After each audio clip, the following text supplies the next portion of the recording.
guys, Jay here. Welcome to Models Memories Weekly, episode 163. Models Memories is a show about nothing and is filmed in front of a live studio audience. This is a show where I talk about my painting, modeling, and wargaming experiences from the week. Now you might be thinking to yourself, Jay, you put out 3 duties a week. Oh, could I possibly have more to say? Well, I do, and here goes. This week, or rather last week, but I'm enjoying it this week, Games Workshop has got the new Minotaurum Field Manual for the new points for 40k, saying goodbye to a whole bunch of orc units and some new Stormcast Eternals. But first, I want to talk about these new Stormcast Eternals. New Stormcast Eternal prosecutors soar into battle on wings of azure flame. Some new flappy-dappy boys and girls. They're not bad. I think their armor is a little bit on the plain side, which is probably the idea. Like they're just regular troopers, but with fly because they have gigantic angelic wings. I do like the giant angelic wings a lot. I don't know if I'm sold on Games Workshop's paint job. I think the blue fire doesn't look like fire next to the like perfectly angelic white wings. I wonder if you flipped them and if you had the wings be blue and the fire be white.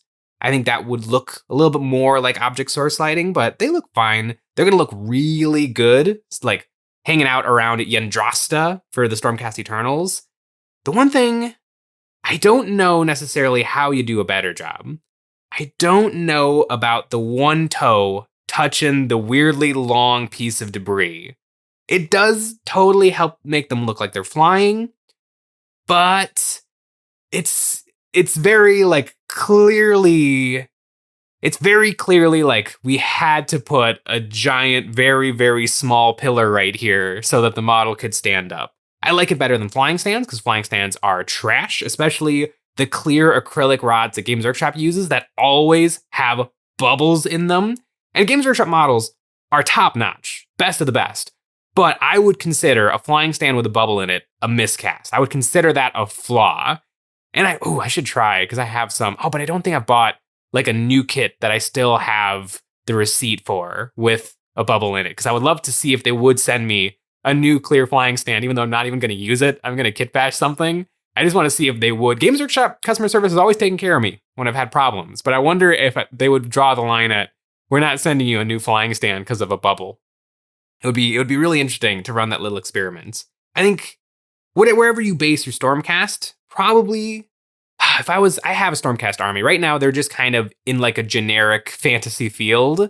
I think something that would look really cool is like a destroyed Colosseum or like Roman architecture so that you could at least have like cool white pillars that these guys are all sort of jumping off of.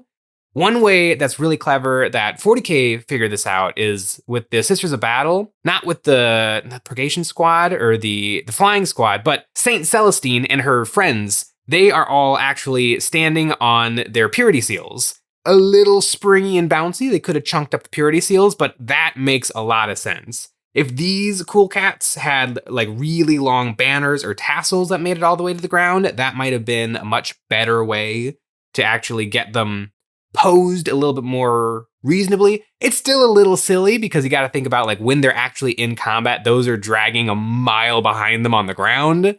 But it is really tricky to make really good flying miniatures. Maybe flying stands are the best way. What I typically do, especially for stuff like this, is I'll just put a very thin wire and paint it black. So it just kind of like ignore the stick going into their foot is maybe a little bit less noticeable than a giant chunk of debris or a giant clear shiny flying stand with a big bubble in it. I don't know the perfect way to do flying models, or just have them barely jumping off the ground as opposed to like an inch off the ground. Although an inch off the ground looks really good when you got them all put together in your army and the guys with wings are way above the normal foot sloggers. I don't know the perfect solution, and these guys are fine. I'm making a really big deal out of this, but it is just like, I'm looking at these guys and I'm like, I would clip all of those flying stands off and just do my own version of the exact same thing just to match my own basing scheme. I do like them a lot. I like their tridents. Actually, one of them has a trident and 2 of them have spears. I wonder if that trident is anything special or if it is just like, that character is the captain of this squad. So we need something to denote them as something different. I do really like the wings. I like the kind of subtlety versus some of the old flying Stormcast models. I like the form-fitting armor, and I like that each joint of their wings has a little Sigmar flair to it. That is really, really nice. Now that we've got the basic trooper, the fancy trooper with an axe, and we got the flying dudes. Previously, in the Dominion box, we got the basic trooper, the fancy guy with an axe, which is almost exactly like the new fancy guy with an axe, and then we got the Terminators. So I guess we're pretty much just on to the special characters for what's left to be revealed for the Stormcast Eternals. And then I guess we'll move on to what's going to be in the box for Skaven, and we're slowly going to get drip-fed this information until the box finally comes out in summer. Very, very fun. But speaking of very fun, I have been enjoying the spit out of reading the Minotaurum Field Manual, which is a bad name. It should be called 10th Edition 40k Points Chart. That's what it should be. Like, it should be called what it is, because it took me so long to learn the name Minotaurum Field Manual. And then I always get it confused with the Balance Dataslate, because the Balance Dataslate is something different. It is updated rules. But the Minotaurum Field Manual was decent. It didn't have big sweeping changes, which is good. That probably means that 40k is in a good spot where things aren't going up and down like 30 points, 40 points. I mean, Belisarius' Call went down 30 points, but he's still Belisarius' Call. But like most things were pretty darn good. Necrons, I was really expecting Necrons to get hit with the Nerf bat, but they kind of got hit with the Wiffle bat. Like, I thought the Satan would be nuked from orbit. They actually got very reasonable points decreases. I thought just across the board they would get swiped, but luckily Games Workshop actually recognized that Shard of the Deceiver is not the problem. It's the other Catan. So I think Necrons will be really good after this change. Everything was pretty light-handed, which is really good. The Imperial Guard got some more nerfs to their indirect fire, which I appreciate because I hate indirect fire. It's incredibly lame to play with and against. It means it takes agency away from me when I'm playing the game because it doesn't matter where I put my guys, they're gonna get hit, and my opponent doesn't have to move and play the game. It just, I don't like indirect fire. Maybe if indirect fire was like this model, when firing indirectly, always hits on a 4-up, but everything that can take indirect fire can usually take buffs and like stacking buffs to get to like hitting on 2s, rerolling 1s, sustained hits, ignores, it's all, you can always do it. You almost wouldn't take the indirect fire weapon if you couldn't, which maybe you just don't put it in the game. Or you maybe make it like a one-time, like a stratagem. If it was just a stratagem to fire indirectly, then there could be like, okay, it's really powerful, but you can only do it like once. Maybe I can vect it with a special ability. There might be something to that.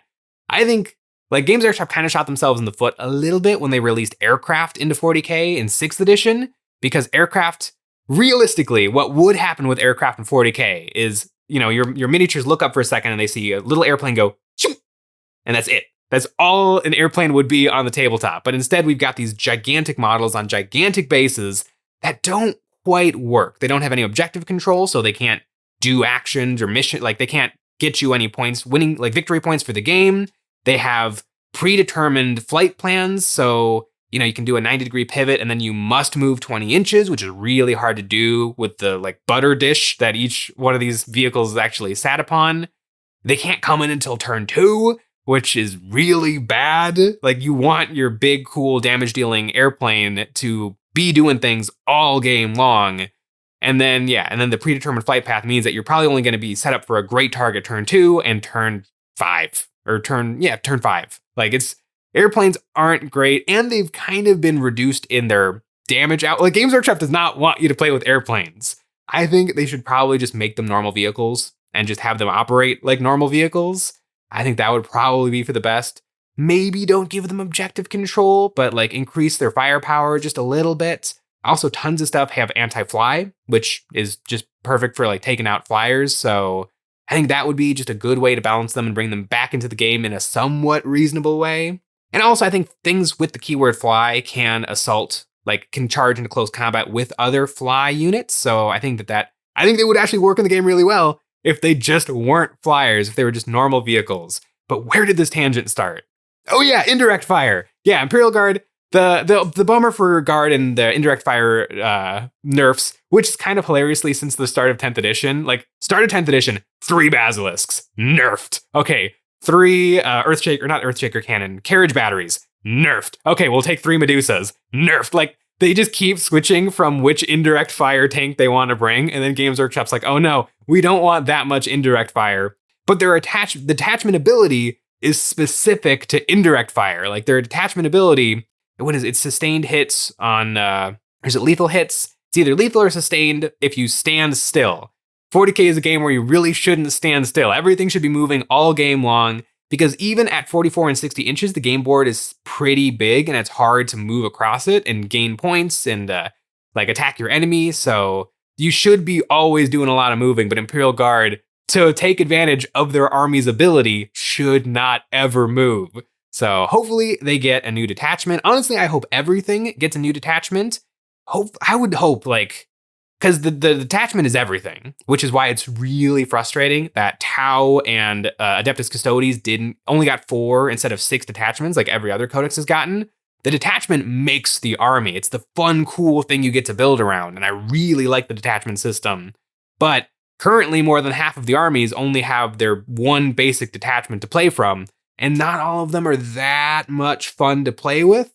So it's tricky. But although I play against Imperial Guard a lot, so I don't mind them taking a little less indirect fire. Although Russ's going down is a little bit of a problem. But the Demolisher Cannon didn't go down, so I guess it's all fair. All fair for Imperial Guard. But speaking of things that aren't all fair, I don't get why they're not doing more balanced data slates. So apparently they're going to do 4 Minotaurum Field Manuals a year. Sounds perfectly fine. But only 2 balanced data slates a year. I feel like that's not enough, especially with every time a codex drops, it's like a little, like the codexes, because they're published books, the codex is written like a year in advance and then slowly trickles out. And then by the time it hits the scene, it's a little weird because Games Workshop just can't predict the millions of games that take place and the weird synergies and strategies we all come up with. So as soon as a book drops, they're like, oh, the lion, the Primarch, the Lost Primarch is going to be amazing when he hits the tabletop. Nope, he's really bad. He's really bad. His points keep going down. Where if, everything was digital and they can just publish and then alter instantly, like they could have fixed it same week when the lion came out. Like, we want the lion to be really cool, but instead he's just kind of but he's cheap, so you can take him if you want. Like, you don't want that. And that's what the balanced data slate is for. The balanced data slate is to tweak rules and to rewrite rules.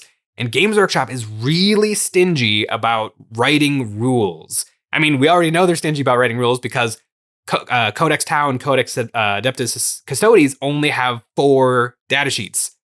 Make 6, write 2 more. Write 2 more. Just, how could a day?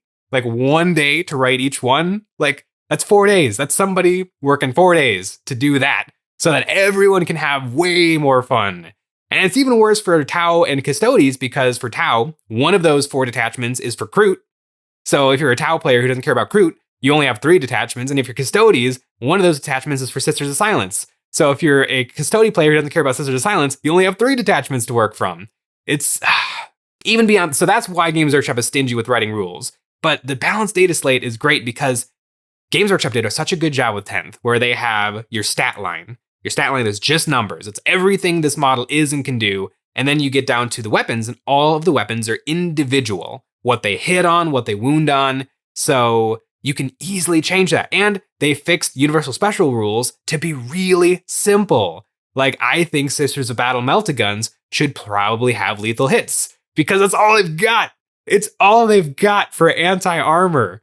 And I play Space Marines, so I know the pain of shooting dozens of Meltaguns a game and have them all bounce, because Strength 9 is wounding on 5s and 6s, and 5s and 6s, you can't count on it.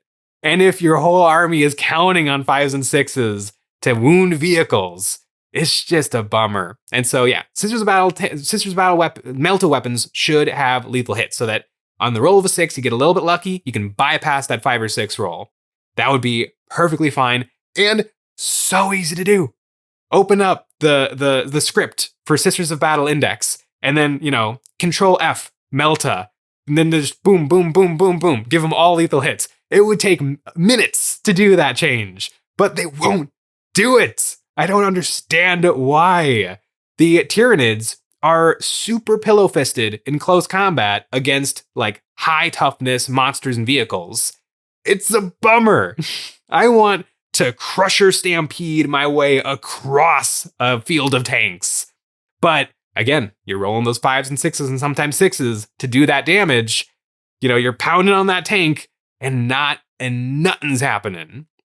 I don't want everything to be ultra killy all the time. Like, my gun kills your gun and then your gun kills a different unit. Like, it shouldn't be that every single time. But when I'm playing my games and I'm going into like a real vehicle list, it's a slog. It's a slog of just, I can't believe he made that 5-up save and my big, beautiful tank did nothing. And now it's just sitting there in front of his whole army.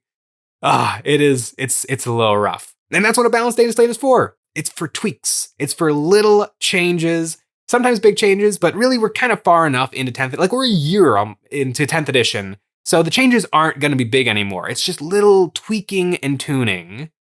And also, speaking of tweaking and tuning, everything is actually pretty decent right now.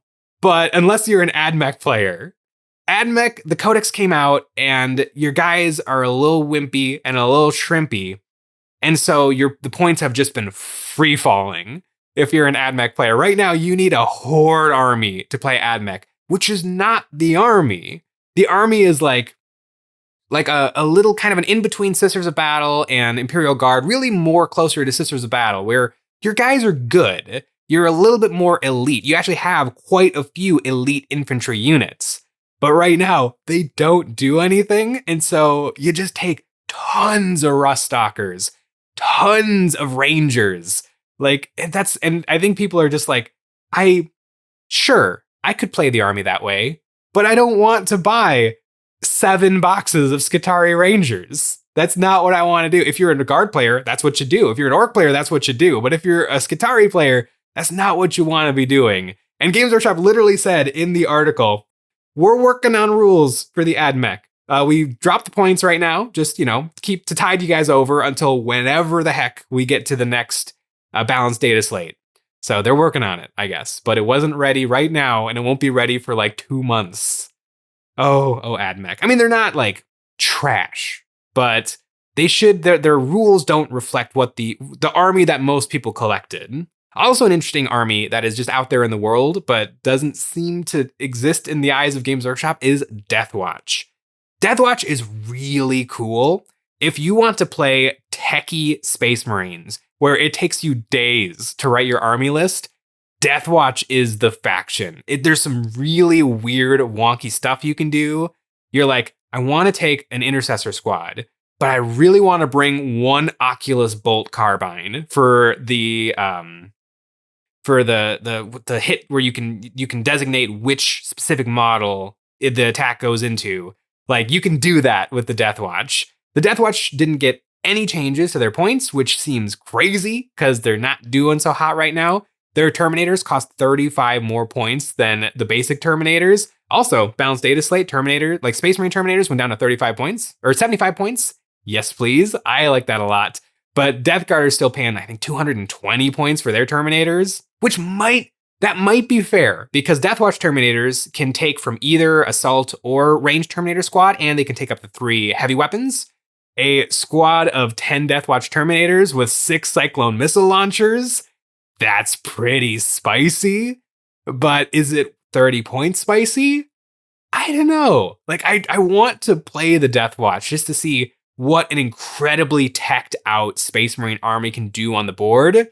But currently, they're in rough shape army win rate wise, and their army rule doesn't do much. Games Workshop, there's a rumor, and I don't know if it's a rumor or just a wish list that somebody whispered onto the internet and everyone else grabbed onto it. But that Grey Knights, Deathwatch, and Imperial Agents will all be wrapped up into 1 codex and 1 army, kind of like how it used to be. I would assume that's not going to happen.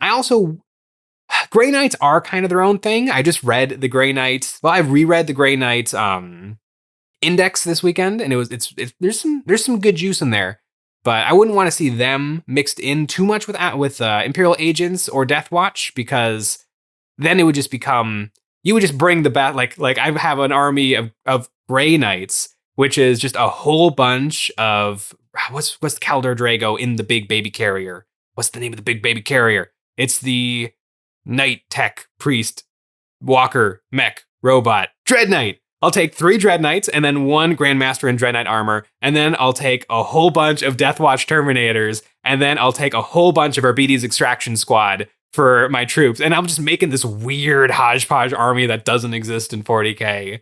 Like, that's probably what it would be if all of those codexes were mushed together, so I don't necessarily want to see that, but yeah, it'll be interesting to see if Games Workshop just drops.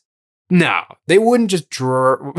Everyone's going to say, of course they would drop Deathwatch, because they just got rid of a whole bunch of Stormcast Eternals, which is fair. That is a fair critique, but I don't think that they would change it because they still currently sell a Deathwatch Combat Patrol. Like, they would be yanking a whole bunch of current stuff off of the Games Workshop web store if they got rid of Deathwatch. And Deathwatch is cool. It's like ultra cool Space Marines. In terms of Space Marines, you've got your Space Marines who are the best of the best, and then you've got Deathwatch who are the best of the best of the best, and then you got Grey Knights who are the best of the best of the best of the best, and then you got Custodes who are the best of the best of the best of the best of the best. Like, that's your clear denomination of Space Marines. So yeah, really, yeah, like I'm really grumping and groaning on the rules. It's mostly fine. It's all working out just fine. I would like to see AdMech get a little bit of extra love. I would love to see everything get some more rules just to make everything a little bit more fun. But it's overall 10th edition is going pretty well. If the rules were all digital, Games Workshop could just tune everything perfectly whenever they wanted. I think that would be the greatest thing ever. But they want to sell their $60 books, and their app is stuck behind a paywall where you have to pay for the animations if you want to make an army list for Leagues of Votann. I don't get it. I don't get how that makes any sense. Just let me buy an app off the App Store that I can list build in. It doesn't make any sense. Even if it was paid, but I'm only paying for what I'm using, the app, to play 10th edition 40k. That would be great. That'd be great. Maybe 11th edition. We'll see what happens. Will Games Workshop, when they revamp 40k, will it be called 11th edition? Or will they be like, 11th sounds so lame, after 10th edition 40k? Like 11th almost is like, 11th edition means we're going to have 100 editions to me. I don't know. It's a little bit odd, but it'll be interesting to see what happens. But speaking of what has happened, if you're an Orc player, you're probably pretty happy right now because the Orc Codex is looking baller. It looks really, really good. All of the attachments look like tons of fun. There's tons of ways to make your Orc units hit shockingly hard. I could see Orcs getting nerfed in the future, but we haven't really seen how it shakes out yet. So it'll be interesting to see like what things are just super crazy fun and which things are kind of problematic in terms of the gameplay. But like, tons of stuff very quietly moved from Games Workshop Finecast and Games Workshop Forge World to Legends.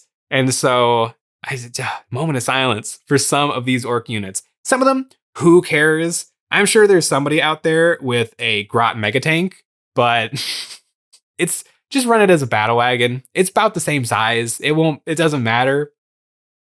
But some stuff is painful. Badruck. Captain Badruck. I was so jazzed to run Flash Gits, but you run Flash Gits, max squad of Flash Gits with Badruck for the +1 to your hit. You don't get Badruck anymore. I have Badruck. I kit bashed him a little bit so he can just be a normal captain or a normal war boss, but the Flash Gits took a major hit with losing their special guy. War boss on Warbike. I have one of those too. He's pretty much exactly identical in stat line to the Defkiller Wartrike, so not a big deal. He's also on the same base, and the same model, essentially, is just a war boss on a bike, so I guess that one's fine that we're losing that one. Grot Tanks. I love the Grot Tanks. I think the Grot Tanks suffered or actually they didn't suffer, they benefited from being a Forge World unit where Games Workshop's not really keeping track of their rules. And so they just lucked into being incredibly efficient for the points because just nobody was looking that hard at Grot Tanks. And so everyone was bringing Grot Tanks. I love the Grot Tanks in the game. Grot Tanks are gone. I mean, To be fair, none of these units are gone because literally the rules worked perfectly fine yesterday. So they're going to work perfectly fine today and for at least the next many months because the rules aren't. Basically, the only thing that'll matter is maybe once all of the codexes are out, the rules will be so old and unchanged at that point that they don't quite work properly in the game. But if you want to ignore that these units are in Legends for right now, I think that's totally fine because there's no difference. Like they didn't send them to Legends and nerf them. They're unchanged in stat line right now. Mechboy Workshop is gone. Weird. And Mechboy Workshop actually did see a weird amount of play at the very start of 10th edition. I wonder, that kit must be getting discontinued. The Squiggoth, but not the Gargantuan Squiggoth, which is fine. I often forget that regular Squiggoth exists because, I mean, if you want to go hard in the Squig, you don't get the little one. You save up for half a year and you get the big one. Or just don't buy it. It's way too expensive, but it is badass. The Mega / Mecha Dreadnought, I forgot that model existed. Didn't they just discontinue the arms like a year ago? Was it really still on the Games Workshop website? And Knob with Wog Banner. That's kind of disappointing. Knob with Wog Banner was kind of nice for the objective control. It, like, banner guys kind of have play in 10th edition, and I have one. Why am I sad that all of the models that I happen to own on this list getting discontinued are annoying me? But now he's just a regular knob, which is perfectly fine because like you can never have enough knobs. But yeah, pour one out for the orc units that we will see slowly vanish from people's armies and collections over the course of the next year or two. It's a little bit sad, but definitely the blow is softened by how hot the new orc codex seems to be and how nothing a lot of these units were. There's just a small handful that were still like in people's armies. But speaking of things that are not going to Legends, and in fact are legendary, that's right, our Patreon. This month we have the Pestilent Forest, a table's worth of grotesque yet beautiful terrain pieces that'll let you fight your tabletop battles surrounded by the corrupting influence of decay. Huge eye plants, cauldrons of pestilence, rotting creep, and the Great Maw make for a very chaotic environment. And if you always want to be up to date on the goings-on here at EonsOfBattle and be entered into our monthly giveaways, this month we're picking 3 followers to receive this month's terrain. You can follow the link in the description to sign up to our newsletter. I have been going hard on reading the rules for Warhammer 40k. I had a game against the Thousand Suns that was close. I mean, he was double ahead of me in points and had killed almost everything in my army, but it was close because I also killed some of his units. I don't know. I'm having so much trouble with my Space Marines, but I'm slowly tinkering. I'm slowly getting better. I'm slowly updating my list, and I will eventually be winning. And then I'll enter a tournament, I'll win that too, and it'll be great. I'm sure that'll happen in the very near future. Thanks for watching.